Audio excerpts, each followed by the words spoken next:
جیسا کہ آپ دیکھ سکتے ہیں یہاں پر یہ جن کی فیملی کو قتل کیا گیا ہے یہ ان کے بھائی ہیں، اور یہ سامنے ان کی گاڑی کھڑی ہوئی ہے، ان کی والدہ ان کے بچے بیٹھے ہوئے ہیں.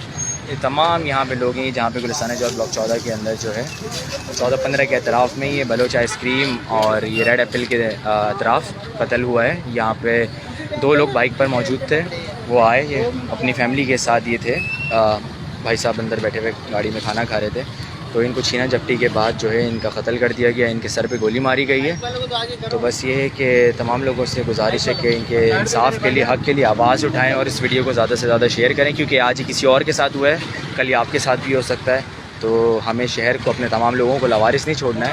ہمارا حق بنتا ہے، یہ ہمارا فرض بھی ہے بینگ اے مسلم اور بینگ اے پاکستانی اور شہری ہونے کے ناطے، کہ ہم لوگ ایک دوسرے کی مدد کریں اور آگے سے آگے بڑھ چڑھ کر حصہ لیں، کیونکہ ایک نہ ایک دن ہمیں اللہ تعالیٰ کو جان دینی اور اللہ کو جواب دینا ہے. اور ہم اپنے سامنے اگر کچھ بھی غلط ہوتا ہوا دیکھیں تو اس کے لیے ضرور آواز اٹھائیں، اور اس کے اندر چاہے قانون ہو، چاہے ہمارے تمام شہری ہوں، چاہے کوئی بھی ہو، سب کو ساتھ دینا چاہیے. آپ یہ دیکھ سکتے ہیں جگہ جگہ داغ و دھبے جو پڑے ہوئے ہیں، یہ ان کے خون کے دھبے پڑے ہوئے ہیں یہاں پہ، اور یہ تو بیچارے ایکسپائر ہو گئے ہیں. اور بس یہ ان کا یہ خون بس رائے گاہ نہ جانا چاہیے. ہمیں ان کے لیے انصاف اٹھانا چاہیے، ان کا آواز اٹھانی چاہیے اور ان کو انصاف دلائیں جتنا جلدی ہو سکے. بس میں اگر ساتھ دینا چاہ رہا ہوں اور میں اپنا ایک چھوٹا سا حصہ ڈالا، تو آپ لوگوں سب سے گزارش ہے کہ آپ لوگ پلیز اللہ کا واسطے اپنی آواز اٹھائیں، اپنی آواز کو ریز کریں، باہر نکلیں اور اپنی سیفٹی رکھیں اور اپنا بہت خیال رکھیں. اللہ تعالیٰ آپ سب لوگوں کو اپنے حفظ و امان میں رکھے. بہت شکریہ. اللہ حافظ.